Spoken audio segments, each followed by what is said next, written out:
I don't think that I've ever met a true follower of Jesus that didn't want to give of their financial resources to Him. I think we all want to give to God because we love Him, because we want to worship Him that way, we want to honor Him that way, we want to remind ourselves that everything we have belongs to Him. We want to invest in His kingdom. The problem for many becomes a practical problem, is how can I give to God when in fact I can't afford to live myself?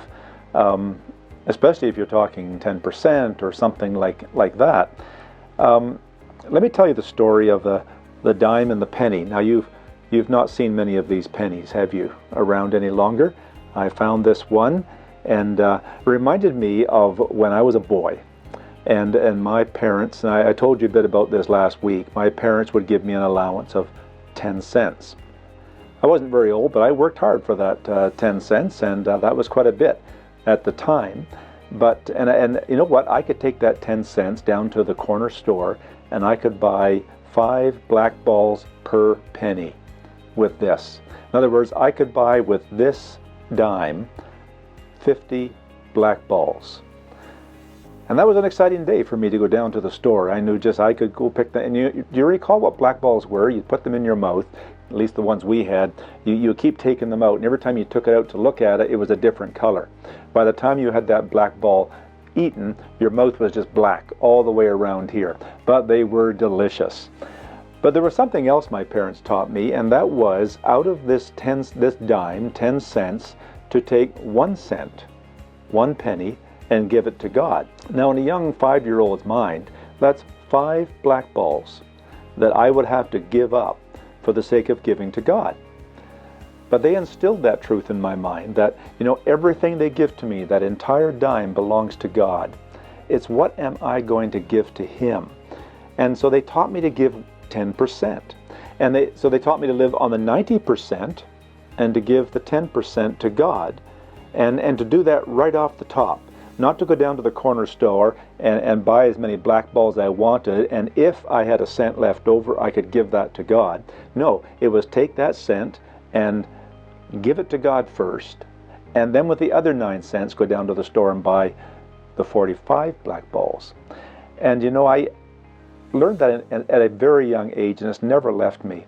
I've given to God 10% or more ever since. I can recall when Diane and I and our kids moved to Aurora, I had a salary which really didn't exist, and what little salary there was at the time was not enough, not even close to meeting our needs of living here in Aurora. So we had a decision to make. There were times when even the little I was making didn't come in that week, and we had no salary that week. We decided, however, from the very get-go that we were going to give 10% to God, that was going to be His right off the top. Before we decided what we could buy for food or clothing or mortgage or rent or anything like that, 10% would go to God. And you know, as soon as we decided to do that, every week somebody would show up at our door, the same gentleman would show up at our door with a check, and he would give us a check with just enough money in it to supply all of our needs. Very basic needs, not all of our wants, just our basic needs. But through that person, God supplied our basic needs. And so we just discovered, and we taught it to our own children, that if you will give to God out of what you're given, you will give to God what is His first, that God will never let you down, that He will never fail you.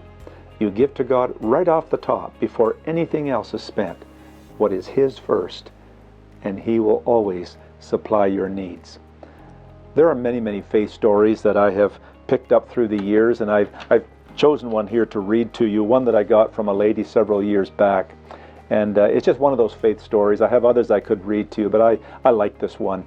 She writes, "Dear David, several weeks ago you delivered a sermon dealing with kingdom currency." I called it Kingdom Currency at the time, that message, that was the title of it. "I wanted to leave the service about the time you started making reference to Malachi 3 and 8. I thought, here we go again. And of course, that's where God says, you have robbed me because you have not brought all of the tithes into the storehouse, that 10%. She goes on to write, "It has taken me about 3 weeks to come to grips with the message you delivered. I have replayed your sermon over the internet several times since. I have searched the scriptures all around looking for some exemptions. The hardest thought to deal with was to think of myself as robbing or cheating God. How could I be robbing and cheating God? I just could not understand why or even how I could be expected to tithe when I have nothing or very little to tithe with. Well, this past Sunday, I put the last few dollars I had left over from my grocery money in the offering, and as I did this, I told the Lord I was testing Him and trusting Him. You know, giving to God the tithe is the one place in the Bible where we're told we can test God. No other place where we said test God. But He says, when you are going to give your tithe to me, and I want you to give it to me first, and I want you to trust me for everything else. And He says, test me. I was testing the Lord and trusting in Him. This morning, upon returning home from a Bible study, there was an unexpected check waiting for me, which covered the rent for the end of the month, plus the 10% tithe I had given, plus enough dollars to meet another need. I got down on one knee and thanked the Lord for His provision. I may not be out of the woods yet, but I know that I'm not in those woods alone. My prayer of need is to just keep my focus on Him and not give way to panic. I wanted you to understand why I am thankful for a message that I did not want to hear, and I'm sure it was difficult for you to preach. I like that, don't you? You know, it doesn't mean if you give to God, He's going to make you rich. He's going to return so many more dollars to you. That's not why we give. But God says, if you'll put me first, especially in the area of your finances, because that's where your heart is, I will never forsake you. I will never let you down. You know, to people that say to me, I can't afford to give, I like to ask them, can you afford not to give? And I've discovered in my own experience in life that you cannot afford not to give to God. And so this week we're going to be speaking again about ownership. Who is the owner of the money? It is God.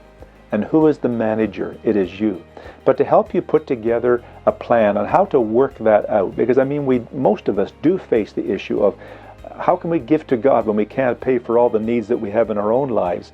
I'd like to give you a basic management plan. It's very basic, and I hope that it will help you to manage God's money. I want you to look at it. I want you to discuss it with each other, refine it. Maybe you can come up with a better plan. But I want you to look at it and I hope it'll help you to become better managers of the money that God has entrusted to you.